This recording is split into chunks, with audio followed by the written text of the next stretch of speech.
First of all, I would like to really thank CPI, for inviting us. CPI to me is closer, right? Okay. I think that is what we need right now, what the world needs right now. There's the political turmoil, Democrat, Republican, communist, this and that. But people really need to know the truth. All of these are just the cover, but what's really inside, what's under, is the core, is the reality, and that's what impacts really people's life.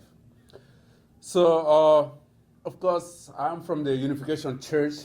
The church was founded by Reverend Samuel Moon and his wife, Dr. Hajjahan Moon. They have really made, their entire life, they really struggled for peace in the world and family stability, because they believe that family is really core. And as we say, family is a school of love. It is within the family that we learn all types of love. Children's love, siblings love, conjugal love, parental love. Those 4 types of love are in the family. But right now we need true love to heal the world. What is really missing is that true love. True love is, we don't have true love anymore. Everybody is really pulling on their own and trying to really use and exploit other people. There's no true love in that. True love really serves.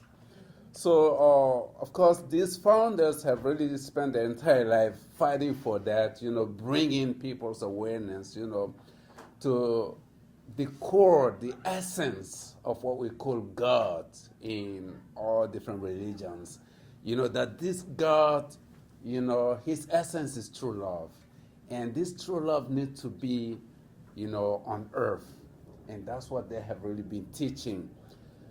And of course, those who bring that message of peace, bring this message of sincerity, they are always the targets of darkness. Yes. And that's why, for a couple of months now, the co-founder of the Unification Church, that is Dr. Hajjahan Moon, has been in prison, in jail cell, for actually, personally, I don't even pinpoint the reason why she's been there.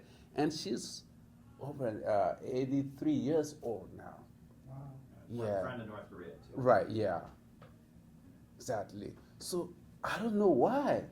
So we are, of course, we have been out with CPI, with Kayla. We have been out a couple of times, Times Square, to really demand, her liberation, her immediate release. So this is really what we're doing, and I believe CPI is really that engine that's opening the door, that's really making people wake up to the reality of the world. And that's what the world needs. In addition to me being part of the Unification Church, I am from Africa also. I'm from West Africa. And of course, I'm happy. CPI is one of really the organizations that could really show to the American people the work of this gentleman, Ibrahim Traore. Yeah. So, for those who know, for those who really learn a little bit about Ibrahim Traore is from Burkina Faso. My country is Mali, and we have a third country that is Niger. So everything started with my country. We were under colonialism. We got our independence, in 1960s, and then came the post-colonial period. And that was really still the imperialism taking control over Africa. Because, of course, we know that Africa is really the mother continent. We say it's the dark continent. And dark continent means what? Something that's really deep and really complicated to understand. There's so many mysteries. That's really the meaning of the dark continent. And Africa is there. That is really internal. And external, Africa is really one of the richest lands, on the planet Earth. But yet Africa is known as the poorest country. Africans are really seen as the most desperate people, people that are really identified with civil war, famine, all type of different diseases, and underdevelopment. And anybody would like to really help humanitarian, you just go to Africa. You're welcome. So being the wealthiest land, but yet Africans are the poorest people, the most miserable people. So because of what? Since after colonialism, there has never been any real plan for the development of Africa. It has been helped, underdeveloped, by the imperialism. The reason is so that really the imperialists can continue using Africa, plundering Africa, and also that determined the type of leadership Africa has always had. Because we say African is really led by very corrupted leaders. All the African leadership is really determined by corruption. And anybody who would like to really do good, to go away from this corruption, you are a target. Right. That's really one of the reasons why we have corrupted leaders. It's like you have to be corrupted. You cannot do anything else. Otherwise, you're going to lose your life.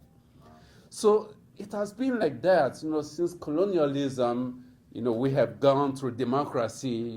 They've really chanted democracy, and we became Democrats. We've been, my country, we went over 30 years of democracy. I was born in that.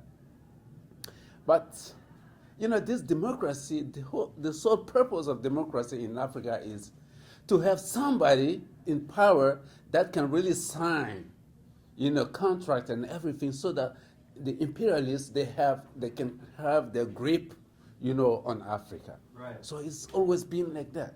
There's no democracy. They chant democracy, and even today, they continue, okay, let's have elections, let's do this and that, so that they can still have somebody, in power, because there's never been any fair election in Africa. Because once there's the system, once there's the what we call election, so that's the way for the imperialists to just choose somebody to say, so even if the person has 0 vote, because they have chosen this one, he's going to be the president. So that's the type of democracy Africa has. But, now from that type of democracy, the system has been to come back to Africa again, to actually seize Africa, to actually settle, to really take control over everything. Through the sending of the military and everything. So that is why these presidents, the 3 presidents right now in the Sahel state countries, like Assimi Goïta from Mali and Ibrahim Traoré, Burkina Faso, and Abdurrahman Chani from Niger, they were all special forces, fighting on the front line. They spent like 10 years, fighting. On the front line. So through that, they've really studied the nature of the wars that was going on, because it has been manifested like terrorism, like jihadism, but actually it's not that. The real reason is that this is the imperialist new way to move right now. So since they've understood that, they came back to really take over the presidency, to remove those so-called elected presidents, to take over and really start building, Africa, truly. And it started, that really movement started in Mali, with Assimi Goïta. Yeah. So Assimi Goïta is the one who took control over everything and started getting rid, undoing, rescinding all the different contract agreements that bound the country, that made the international armies come take control over the country, including the UN army, the European armies, all type of armies were in Mali. But yet, terrorism was gaining the ground, and the country was already gone. So when they understood that, they came and took over and rescinded everything. So based on that, they made the move, because the special forces, highly trained, they have planned for fight. Then they went to help Burkina make a coup there. to widen, and her partners. And then from there, they went to Niger to make another coup. So the core, is really this Assimi Goïta. But in Burkina, they have put somebody there who really did not understand the game and who was kind of falling back into the old way of doing things. So they moved him again and put Ibrahim Traoré there. So right now, those three countries are really building the dream of, all African. That is the United States of Africa. And that's really the same reason why Gaddafi was taken out. When Gaddafi really thought of really creating an African bank, that was really his death, he really signed his death. And those people, they have been able to create that bank right now, completely independent from any international monetary system. They've created that. They've working on really building these three countries, creating the passport, the national passport, the national IDs, developing, bringing the 3Ds, as I say, diplomacy, development, and good governance, so, and defense, so they are really working on this. And I think what CPI is really doing is awakening the American people to that reality. This is not known by the American people because the media will never speak about that. The media will never talk about it. So, but this is really the platform where we can bring that to the people, to the American people, to know that we don't have any enemy anywhere.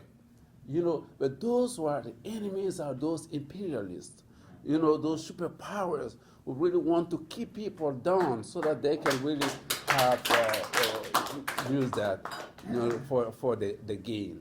So once again, I'm really glad to come to that, not only because this is a great training for me, it's a great learning platform for me. Whatever you want to know in the world political system, the geopolitics, you get connected to CPI. Thank you very much. God bless you. Anything else?